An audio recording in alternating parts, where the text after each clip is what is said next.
My wife looked me dead in the eye and said, "Luke understands me in ways you never could. You've been so boring, Ethan, so predictable. I needed more."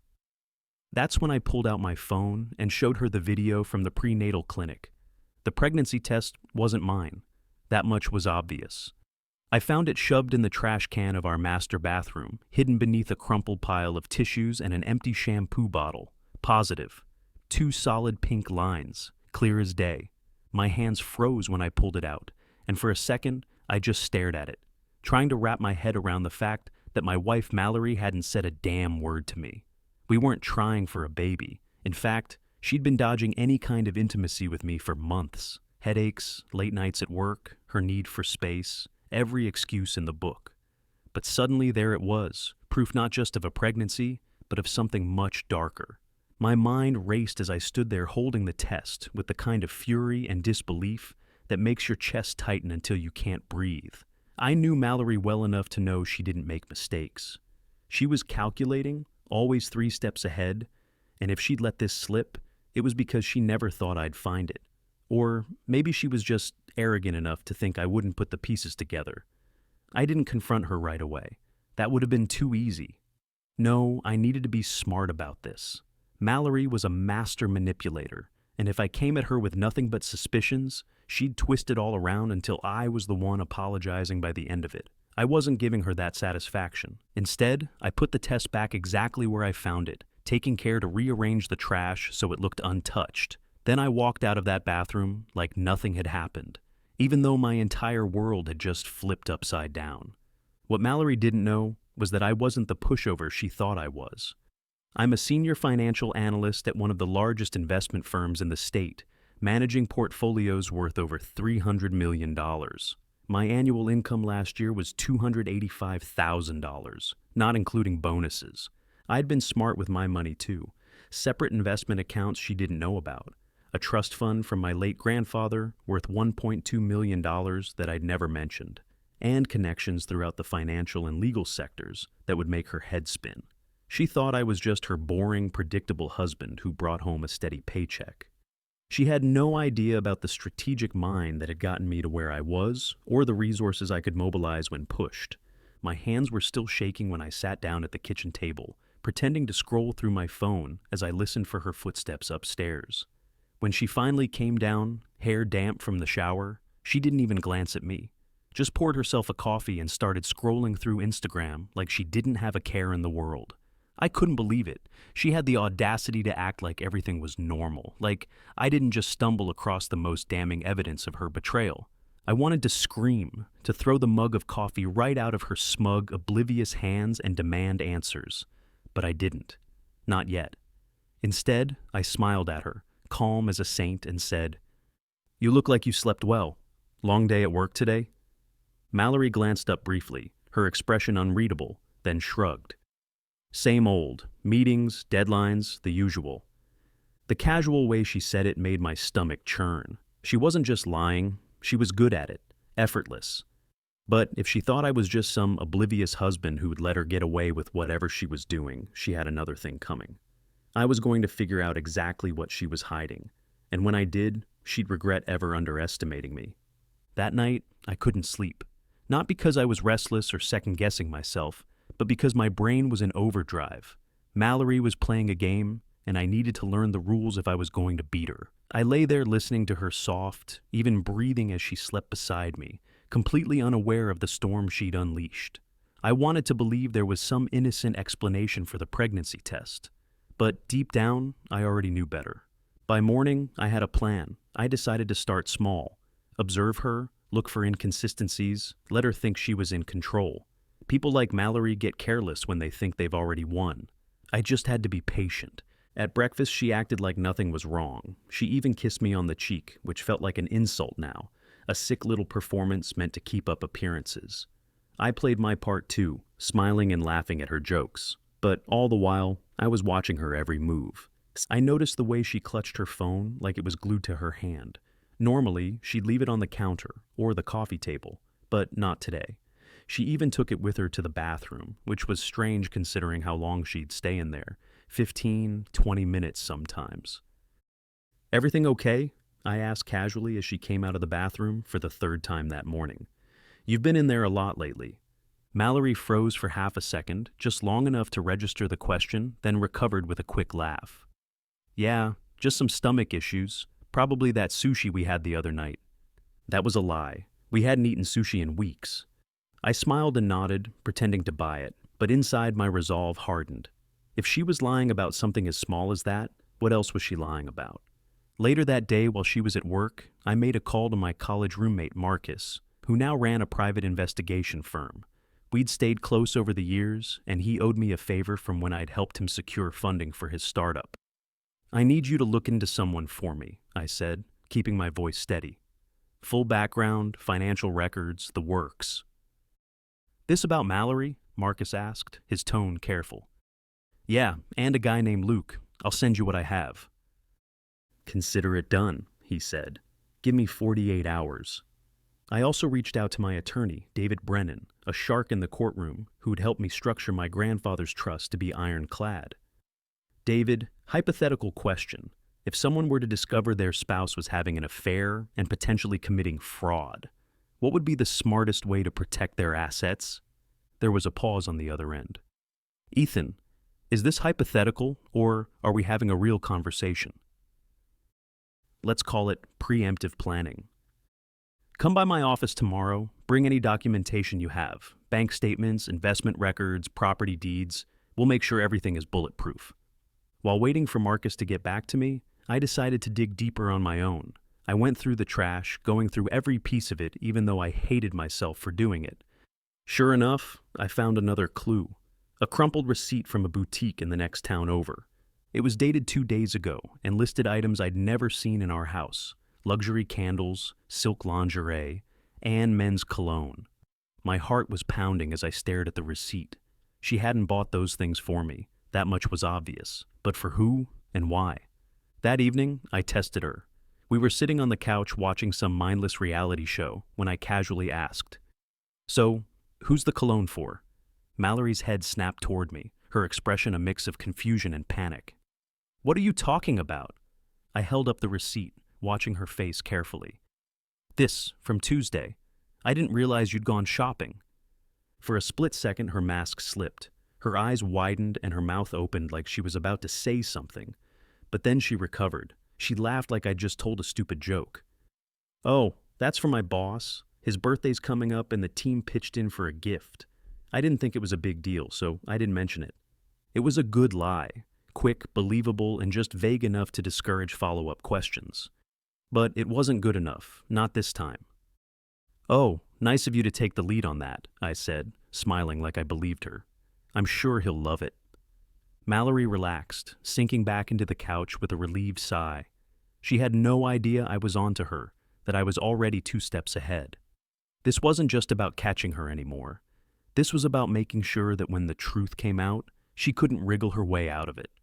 The next morning after she left for work, I did something I never thought I'd do. I followed her. It wasn't a random decision. Her late nights at the office had been too frequent, too convenient. And I wanted to see for myself where she was really going. I waited down the street, parked behind an old pickup truck where she couldn't see me. At first, everything seemed normal. She pulled out of the driveway in her sleek white SUV, coffee in hand, looking every bit the polished professional. I stayed a safe distance behind, following her route downtown, expecting her to head to her office like she always said she did. But she didn't. Instead, Mallory took an unexpected turn, one that led her straight to a quaint little cafe on the edge of town. My pulse quickened as I parked a block away, far enough not to be noticed, but close enough to watch her every move. She stepped out of the car, wearing an outfit far too nice for work, a fitted dress I hadn't seen before, paired with heels that clicked sharply against the pavement. My stomach churned as I realized this wasn't just a coffee run. She walked into the cafe like she owned the place, and within minutes, a man joined her. He was tall, dressed in business casual, with the kind of easy confidence that made my blood boil. They sat together at a corner table, leaning in close, talking and laughing like they didn't have a care in the world. Her face lit up in a way I hadn't seen in months. I gripped the steering wheel so tightly my knuckles turned white. Part of me wanted to storm in there, flip the table, and demand answers, but I held back. Losing my cool now wouldn't get me the proof I needed. Instead, I took out my phone and snapped a few photos, my hands shaking as I zoomed in to capture their cozy little rendezvous. Marcus called me that afternoon with his preliminary findings. "Your wife's been busy," he said, his tone professional but sympathetic. "Luke Richardson, 38 years old, married with 2 kids, senior consultant at Whitmore and Associates. He and Mallory have been exchanging emails for at least 6 months. Nothing explicitly incriminating in writing, but the frequency and timing of their meetings paint a pretty clear picture." "What about financially?" I asked. "She's been moving money, small amounts, nothing that would trigger alerts, but she's been siphoning from your joint account into a separate one under just her name. Current balance is around $47,000. My jaw clenched. "That's marital assets." "Exactly. Document everything. This will be important if things go legal." "They're going legal," I said firmly. "Send me everything you have." When Mallory came home that evening, she was all smiles, carrying takeout bags like the picture of a loving wife who wanted to surprise her husband. It was almost laughable. She set the bags on the kitchen counter and kissed me on the cheek like she hadn't just spent her morning giggling over pastries with her mystery man.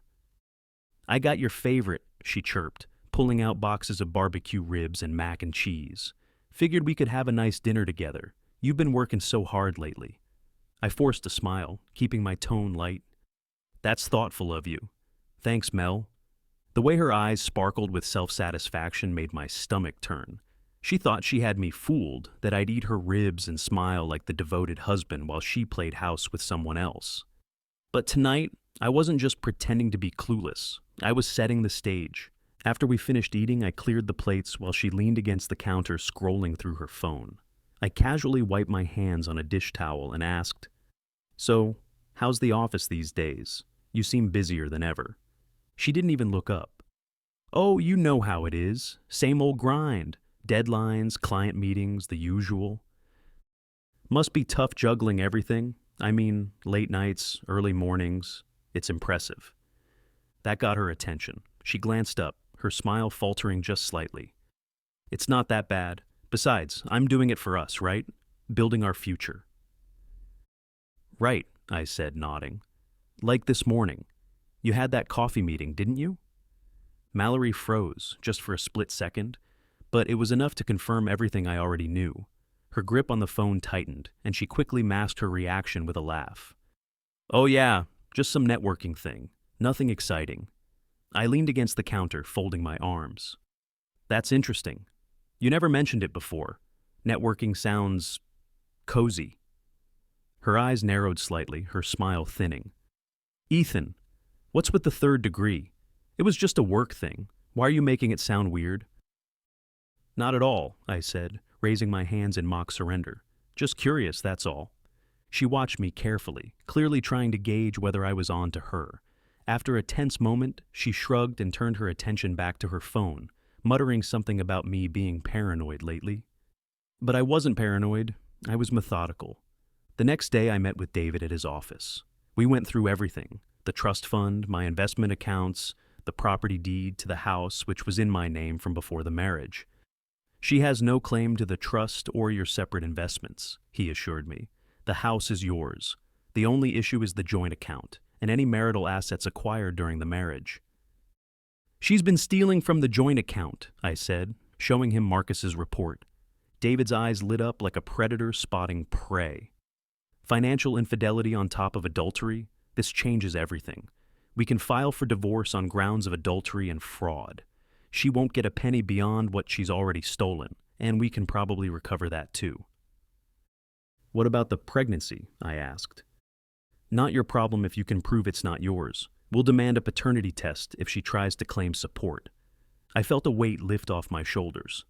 For the first time since finding that test, I could see the path forward clearly. Mallory thought she held all the cards, but she was about to learn just how wrong she was.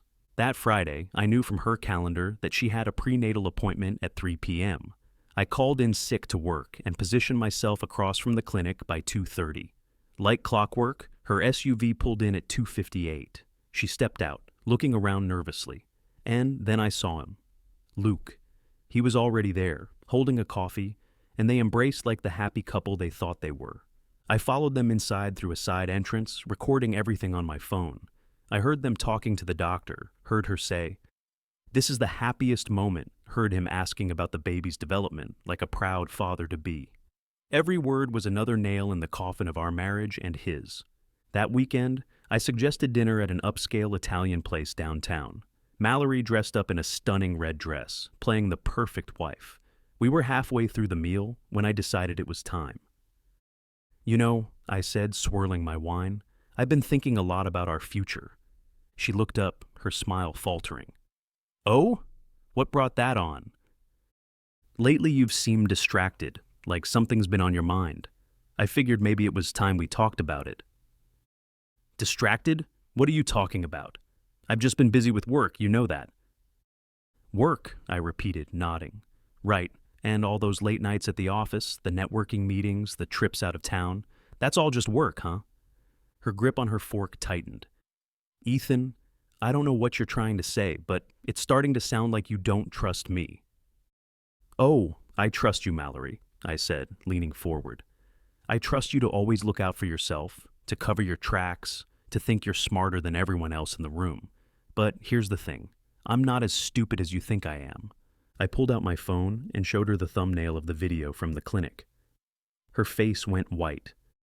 "What the hell is that?" she hissed. "You know what it is. I followed you, Mallory. I saw everything.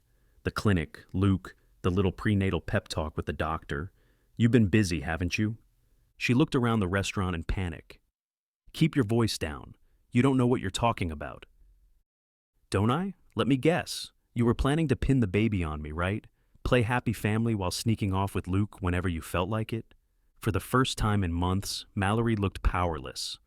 The mask had slipped completely. "Here's the deal," I continued. "I've got everything I need. Photos, videos, emails, financial records showing you've been stealing from our joint account. So, you've got two options. One, you come clean right here, right now, and we figure out what happens next. Or two, I walk out of this restaurant and send all of this to Luke's wife. What's it gonna be?" She sat there frozen, her composure unraveling. Finally, she whispered, "You don't know what you're doing, Ethan. This is my life. You can't just—" "Your life?" I interrupted. "Funny, I thought it was our life, Mallory, but clearly you've been building something else on the side." Her expression darkened. "Fine. You want the truth? Here it is. Yes, I've been seeing Luke, but it's not what you think." I laughed. "Not what I think? You're having his child, for God's sake. What part of that am I misunderstanding?" Then she said it. The words that killed whatever feelings I had left for her. "Luke understands me in ways you never could. You've been so boring, Ethan, so predictable. I needed more." I sat back, nodding slowly. "Boring, predictable, is that what this was about?" "You're twisting this," she snapped. "I needed something different, something exciting." "You want to talk about boring?" I said, my voice deadly calm. "How about the boring fact that I make $285,000 a year? Or the boring trust fund worth $1.2 million that you never knew about? Or my boring investment portfolio that's worth more than you'll make in a lifetime? You think I'm predictable? Here's a prediction. You're about to lose everything." Her face flushed with anger and fear. "You wouldn't." "Try me. You thought you could play me, Mallory, but here's what's going to happen. You're going to pack your things and get out of my house. Yes, my house, since it's in my name from before we married. You're going to return the $47,000 you stole from our joint account, and you're going to stay away from me, or I send everything to Luke's wife and your employer." "My employer?"